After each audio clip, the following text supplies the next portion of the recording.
c'est comme moi, tu es le genre de développeur qui, en plus de son job, a des projets à côté, qui s'en sort pas, qui est fatigué, qui a des cernes, et qui se demande comment il pourrait prendre du recul, comment il pourrait sortir de tout ça. Alors cette vidéo est faite pour toi. Roulez.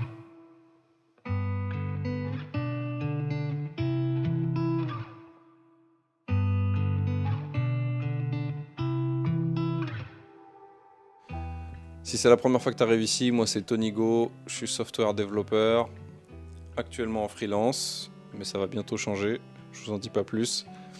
À côté de ça, je fais de l'open source et des vidéos quand il me reste du temps. Et en ce moment, il me reste pas beaucoup de temps. Et sur cette chaîne, je te raconte mon aventure dans la programmation. J'espère que vous allez bien, que vous passez une bonne fin d'année, que vous vous éclatez en famille, que vous êtes heureux. Moi, personnellement, tout va bien, si ce n'est que je suis très fatigué, mentalement usé, et que du coup, j'avais envie de parler de ça un peu avec vous aujourd'hui. Parce que je sais que je suis pas le seul, je sais que y a plein d'articles sur le net, plein de vidéos qui traitent du burn-out chez les développeurs, que je pense pas que je sois dans un burn-out, mais je sens que petit à petit, je tire un peu plus sur la corde. Alors je pense qu'il y a des choix stratégiques et intelligents que j'ai fait cette année, par exemple sortir un peu moins de vidéos et faire plus d'open source. Mais on va voir que j'ai pas toujours la finesse d'esprit de faire les bons choix. Comme certains d'entre vous le savent, je suis passé en freelance depuis à peu près 3 mois, 4 mois, depuis le mois d'août. Pendant que j'avais pris mon nouveau rythme, il y a une petite voix qui me susurrait un truc à l'oreille qui était que il y avait une des opportunités qui, avant de devenir freelance, me tentait vachement et que j'avais pas tenté finalement. J'avais mis fin au process assez rapidement et j'avais toujours ça un peu en regret. Du coup, au bout de 3-4 mois, ça m'a un peu chauffé. J'ai décidé de rentrer en process avec cette boîte. Et en parallèle, il y a une autre boîte, tout aussi prestigieuse et intéressante, qui m'a contacté pour faire du tooling. Et du coup, je me suis retrouvé à faire des process d'interview, en plus de tout ce que je faisais. Il faut savoir qu'il y a une entreprise avec qui j'ai fait en tout 8 process.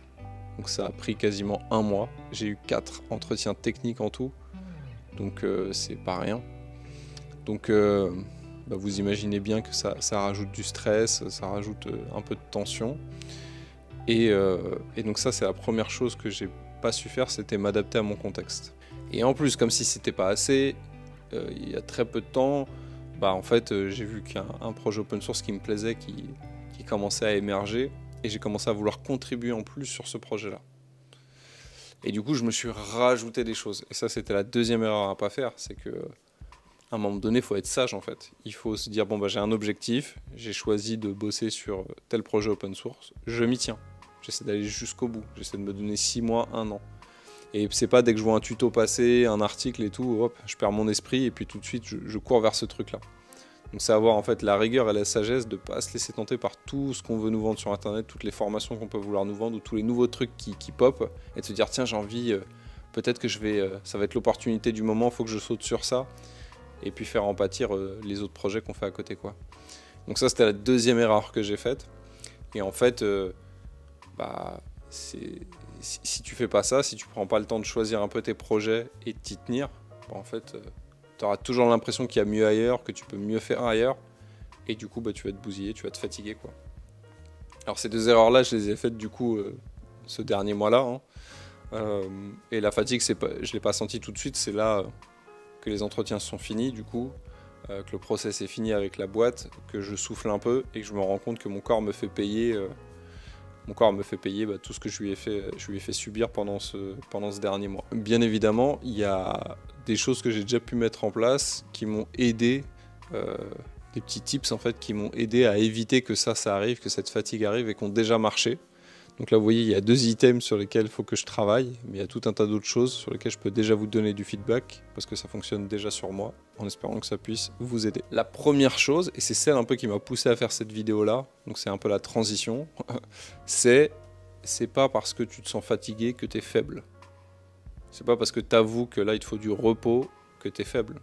En fait, je pense même que le repos, ça fait partie de l'apprentissage en fait. C'est parce que tu vas bien te reposer, tu vas faire des bonnes nuits, que en fait tu vas être meilleur le lendemain. Et moi je me rendais compte par exemple que sur les dernières contributions que j'ai fait, notamment sur Vitetest, en fait j'étais toujours un petit peu fatigué, je n'étais pas toujours très pertinent, j'avais du mal à rentrer dans le code. Pourquoi? Parce que en plus de me lever tôt le matin et de bosser sur SQA, je poussais un peu le soir pour travailler sur ce projet-là.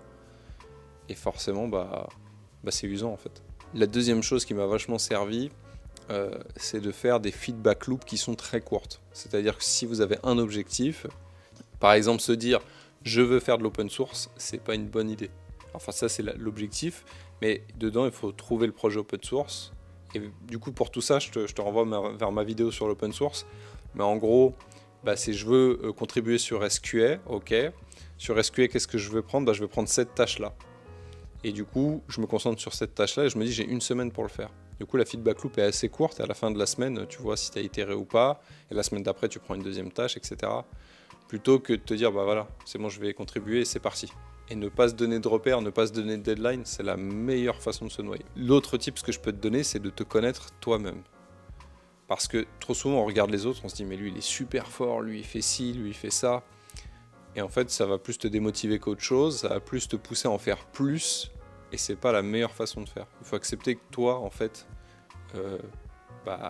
t'es à un instant T de toi-même, en fait, et que ça va changer dans le temps. T'es meilleur qu'hier, ça c'est sûr, mais il y en a d'autres à côté de toi qui sont meilleurs, et t'arriveras peut-être à ce niveau-là, à ton rythme à toi. Il faut l'accepter, en fait, et du coup, choisir une charge qu'on est capable de supporter. Un autre tip pour éviter d'accumuler trop de fatigue, c'est de limiter les écrans. Bon, ça, c'est assez courant. Mais notamment pour nous, les techs, c'est de passer sur des bouquins et des supports papier plutôt que simplement regarder les versions en e-book. Ça te permet de sortir un peu de la machine, d'être sur des pages blanches. Et moi, maintenant, en fait, ce que je fais, c'est que je fais ma prise de notes en 2 temps. Du coup, moi, je prends les notes au fur et à mesure. Je souligne les passages qui sont importants. Et après, je vais dans mon logiciel de notes qui s'appelle Obsidian et je résume juste mes notes dans le logiciel. Et ça m'évite d'avoir les temps sur les écrans. Du coup, la restitution de connaissances que je prends des livres et le rapport que j'ai aux écrans, il est beaucoup plus court. Du coup, bien choisir les bouquins, pas acheter n'importe quoi, hein, parce que ça a un impact environnemental. Et derrière, alors il y a aussi la liseuse, hein, ça peut tout à fait marcher en fait, parce que la liseuse ça abîme pas les yeux. C'est juste que moi j'ai du mal à prendre des notes sur les liseuses et tout. Je préfère les prendre avec un système de couleurs et tout, faire des notes spéciales dans le sommaire. Je pense qu'il y a des tablettes qui font ça, mais les tablettes ça défonce les yeux. Les liseuses très avancées, moi j'en ai une, elle n'est pas du tout avancée, donc je préfère rester sur les bouquins. Utilisez des lunettes de repos, allez voir le médecin si vous avez mal au crâne. Je sais qu'à un moment donné j'étais passé par cette phase où j'avais très mal aux yeux. Du coup j'ai récupéré des lunettes de repos et j'ai eu un traitement avec des gouttes pendant 1 mois et ça m'a fait vachement de bien. Et donc ça c'est hyper important d'avoir du repos pour les yeux, des lunettes de repos, d'utiliser notamment quelque chose pour enlever un filtre bleu en fait pour les écrans, pour éviter d'avoir toutes ces lumières qui sont très agressives, surtout le matin et le soir quand il n'y a plus beaucoup de lumière. Donc ça, nativement sur Mac, il y a un Night Shift, mais vous pouvez aussi le télécharger. Il y a plein d'autres applications, j'imagine, qui le font très bien. Enfin, c'est d'avoir une bonne lumière autour de soi. C'est d'être dans de bonnes conditions pour travailler. Parce que là, on a des journées où on n'a pas beaucoup de lumière. Le jour se lève à 8h30 et à 17h30, il n'y en a plus. Et si par exemple vous travaillez comme moi le matin tôt, donc de 5h30 à 8h30 t'as pas de light, t'es devant ton écran, c'est d'essayer de mettre des petites lumières d'ambiance, d'essayer de prendre des choses bien évidemment qui ne consomment pas par rapport à l'environnement, mais voilà, pas être dans le noir face à un écran tout le temps, parce que ça défonce les yeux. Et ça marche bien. Alors en hiver franchement c'est toujours un peu dur pour moi, j'ai toujours du mal avec ça, mais depuis que je m'éclaire mieux dans mes pièces, c'est beaucoup mieux. Du coup, la prochaine fois, on va se retrouver avec un épisode de Let Me Hack Better. Et juste après ça, je vous prépare une petite vidéo sur la productivité et sur le focus. Comment garder le focus dans la journée. Enfin, profitez de cette période-là pour prendre un peu de recul, laisser un peu les ordis. Bien vous savoir qu'on n'est pas au meilleur de la même façon tous les jours. Il y a des fois, on est là, puis d'autres jours, on est là, puis d'autres jours, on est là. Et qu'il faut accepter ça. Et aussi, et enfin, c'est pas parce que on dit qu'on est fatigué, qu'on se sent proche du burn-out, qu'on est faible. Au contraire, c'est une grande force que de s'avouer que là, on va un peu trop loin, qu'il faut prendre du recul, qu'il faut voyager, qu'il faut se reposer. Prenez soin de vous et des vôtres, et à très vite. Tchuss.